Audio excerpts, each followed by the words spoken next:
Hey.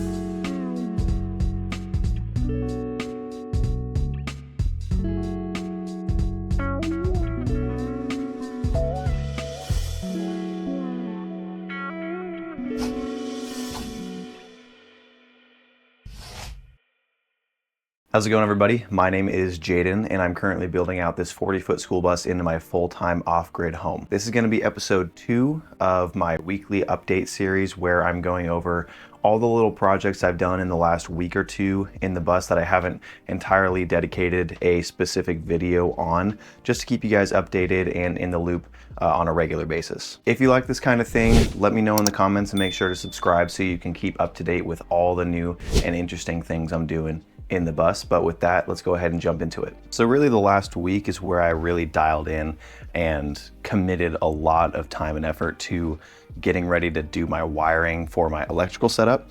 And I actually completed all the mounting for my electrical system, which I'll show you right now. All right, time for the grand reveal. Ta-da! Oh, ding. There is the electrical system.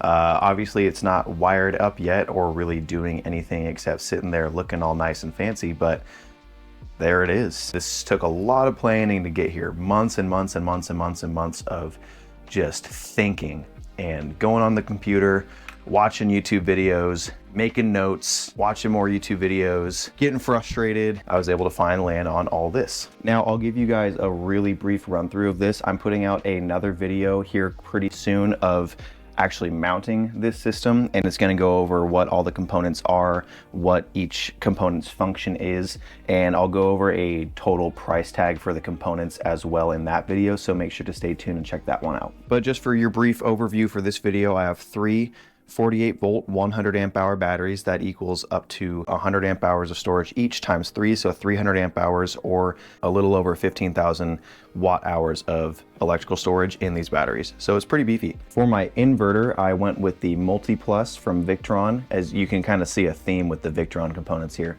I went with the Victron Multi Plus 48 volt 5K inverter.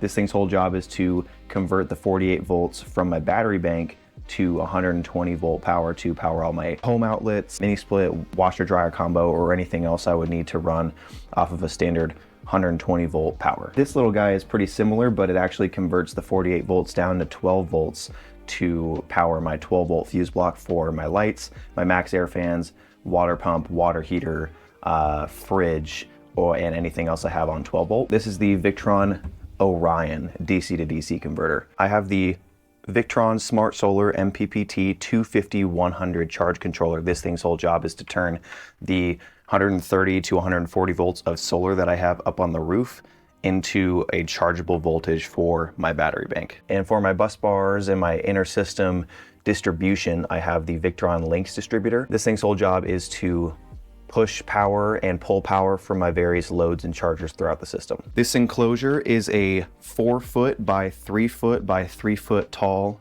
enclosure made from 3/4 inch birch plywood and some framing lumber. Pretty straightforward setup here. I wanted to make sure that I had plenty of room for workability in the future, so I didn't want to make it super tight. And I built it up 3 feet because the inverter needs to mount on the wall and I need plenty of room underneath to insert wires and work on the system that way. So I needed to build it pretty high up.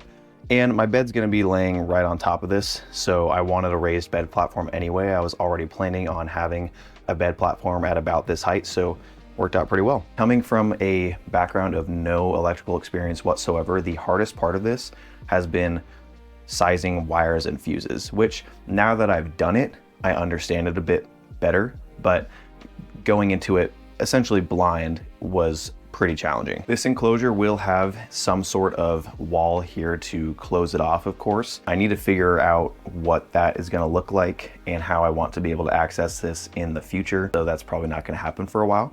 But for the time being, I am very happy with this setup, and either next weekend or the following, when I get all of my wire lugs, fuses, and everything else I need to hook this up in the mail, I'll be able to wire this up and we should have some power in the bus. And that's about what's been going on with the electrical system. Like I said, I'm putting out a video very soon of me actually mounting everything and building the enclosure. And in that video, I go over in a little bit more detail on what each of these components do and how it functions in the system. Moving on, another thing that I have been kind of sort of doing is starting insulating the walls. Now I went over this previously just briefly of the insulation that I was using, but I'm using rock wool, R15 rock wool, and I just went to Lowe's and I got 4 bats because that's all I could fit in the 4Runner. So today, that's one of my big jobs, is to insulate as much of the walls as possible. I think these 4 bats with what I already have insulated will hopefully cover one side of the bus. I don't know if it does, it's only gonna barely cover it. You know, I'm hoping I can just do like 8 bats for the walls and then, you know, another 4 or 5 bats for the ceiling.